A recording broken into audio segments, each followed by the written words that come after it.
morning, friends. PsySquatch here. Today, we're going to take a look at decorated pots. Now, before you click away, I know that sounds boring, but we're also going to see how these new changes to decorated pots can be used to make a brand new shopping experience in Minecraft. So what are we waiting for? Let's get into it. Now, what exactly changed with decorated pots? Well, the most important change is that they can now actually be used to store items. That's right, you're not going crazy. You heard me correctly. They can now store items. Meaning you can finally live out all of your Link fantasies and just wreak absolute havoc on villages. But you know what? That's not all. They've also made a bunch of changes to actually make decorated pots now interact with various redstone. So for example, it will now pick up items from above that are thrown... Let's try that again. They'll pick up items from above that are thrown into a hopper. They will also suck items out. So if we put these in here, we have a hopper below. They will then appear here in this chest. I promise they actually do. They can also be dispensed and dropped, except for all it does is just spit out the block. It doesn't actually place it. Now, in addition to working with hoppers and droppers and dispensers, we can actually now use comparators to be able to read a signal, depending on how many items are actually stored within the decorated pot. Now, not only can comparators read from decorated pots, but decorated pots can also interact with shriekers based on various vibrations.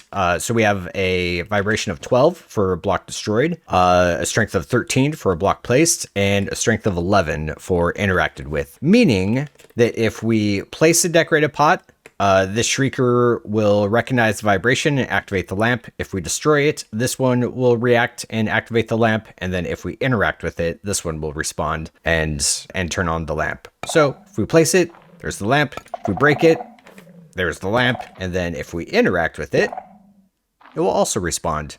And the cool thing about this is I actually realized that as you feel it, it makes like a higher pitch sound. So, and it just keeps getting higher and higher all the way up until a stack of 64. Do I have enough for 64? Nope, I don't. But then, of course, empty interacts, it makes a little bit of a different sound. Give me back my diamonds. Oh, right. And also, you can now break decorated pots with projectiles. Give me that, thank you. And this, I was just curious if they obstruct beacon beams, and so let's find out. Nope, it looks like it's still good, but what if it contains items? Oh, seems fine. Okay, so beacon beams can continue going through decorated pots. Nice. Okay. And now for the fun part. You see, one of the issues I have with this beautiful blocky game is how much time I spend inside of my inventory. And I can tell you, I spend a lot of time inside of my inventory or inside various menus. So the plan is, I want to see if we can actually use these new decorated pot changes to make a new shopping system for like shopping districts that doesn't require the player to actually interact with any type of GUI or menu or anything. Instead, my hopes is that a player can just walk up, place a diamond in a pot, and get their item. Wait, why did I not get an item? Oh, well, speaking of snacks, be right back. Okay. Much better. I got my snacks in hand, and I've also put together a quick prototype of what I'm thinking of. So this is just your standard item filter. That's what this logic is down here. And then I just set up some extra note blocks to make it all nice and fun and interactable. But the plan is you walk up, place your payments in the pot, and then you get an item, which is this guy right there. And then also, if you try to cheat the system and you're like, no, I want to pay with bricks. It apparently pays with bricks. Why? Oh.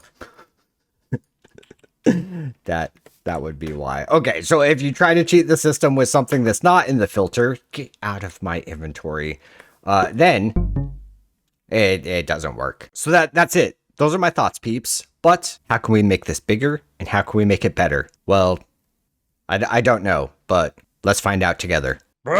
Okay, so this is what I'm thinking. We have a little tileable module set up here with, 5 different items that you can shop for. Right back here, we have our tiled item filter.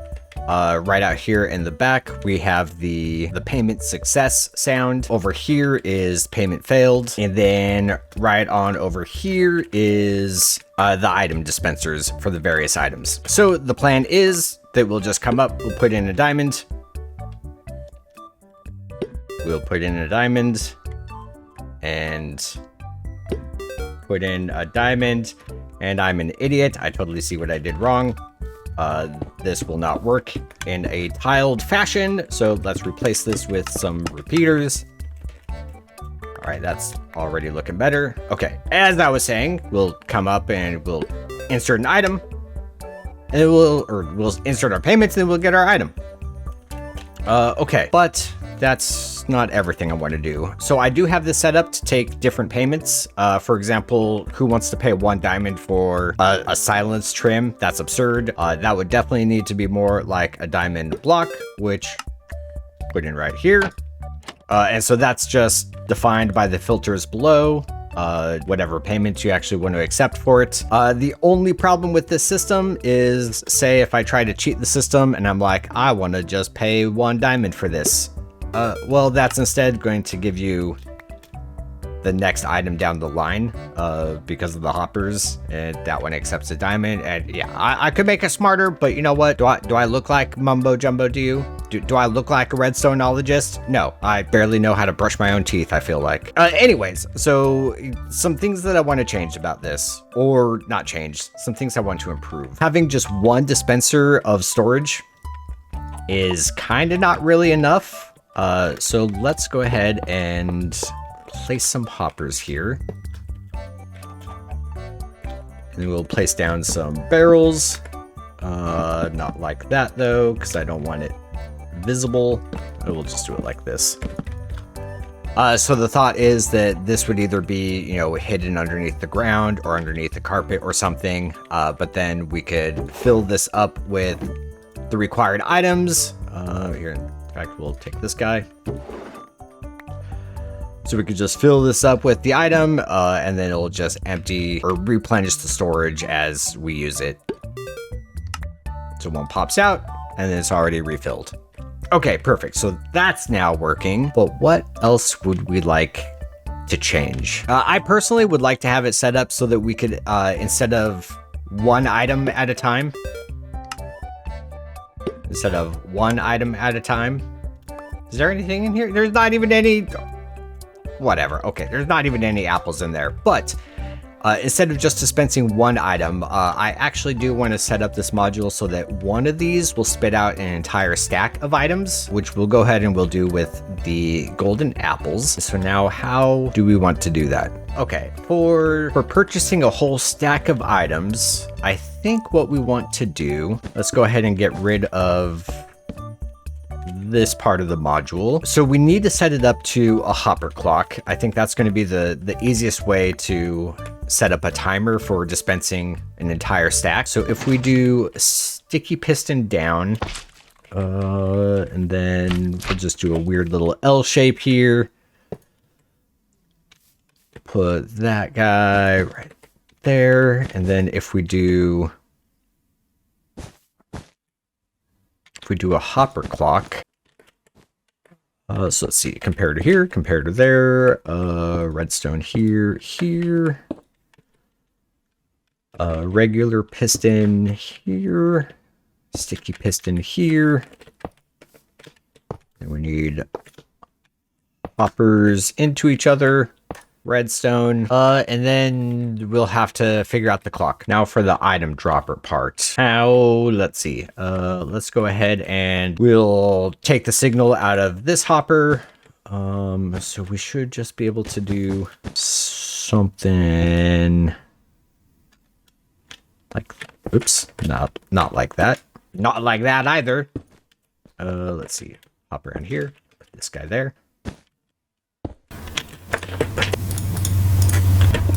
And then we'll fill this up with golden apples. And then now, okay, so we need a comparator signal out of this. We'll take it into I may actually not need these repeaters, but let's just go ahead and use repeaters for right now. Okay, so we have all of our apples. We have our clock, or no, we have our hopper clock that will then feed into these observers, and they'll just do a little kissy kissy and it'll spit out an entire stack. Okay, and then for the hopper clock, to dispense an entire stack, so let's see, that's 64 items. I think that means we want 17.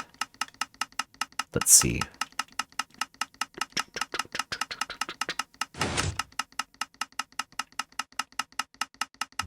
Man, it's spitting out so many. Okay.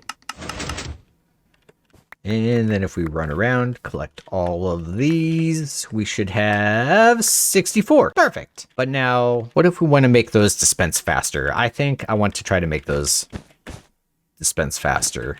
So what we'll do is set up another line right here. This should just be able to be a repeater. Line in. And then we'll do another dispenser full of golden apples. Okay, so if we're going to be using 2, I believe that means we want 9. Okay, so then if we put this in. Oh, that's much faster. Okay, perfect. Let's see if the count is still good, though. All right, we'll come by, pick all these up. 38, 65. Shoot, is that always 65? Spit those out. Let's try this one more time. Let's actually just stand here.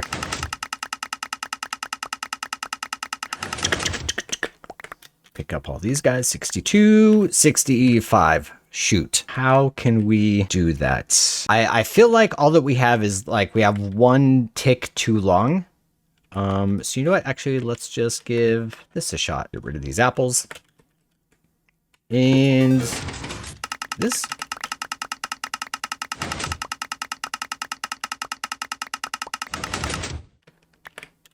And 60. 64. Oh my god, beeps, we're so smart. If only I could do things that fast at work. Okay, excellent. I think we have a working prototype of what I was thinking. So let me go ahead and kind of like, I'll throw a ground down. I'll like make this look a little bit more, you know, final, presentable. And I'll be right back with you. All right, peeps, the moment you've all been waiting for. The new menu-less, GUI-less shopping experience. So now you could just walk right on up, say, you know what? I want this totem of undying. I'll bloop. Add it to your inventory. And then you're like, you know what? I could really use a mending book. And you could get that. And you're like, you know what? I could really go for some gapples. Oh, there's so many. Hold up. We need to make sure it's 64. Perfect, 64. We're so good. So there we have it, gang. What are your thoughts on the new changes to the decorated pots? I think it's fantastic. I honestly think Mojang should continue doing more of this, just because GUIs break the immersion, in my opinion. And just anything that keeps us more in the game and less in menus is just changes that I think should absolutely be made. Well, friends, that's it. Those are the changes to the decorated pots. What are your thoughts? Also, let me know what you think of the new shopping system. I personally am super excited to make this over on the Slaughtercraft server, but I'm also super excited to see what you guys think of. As always, it's been an absolute blast. Thank you all for coming and hanging out with me today. I hope you have a great rest of your weekend, and I will see y'all in the next episode. Laters!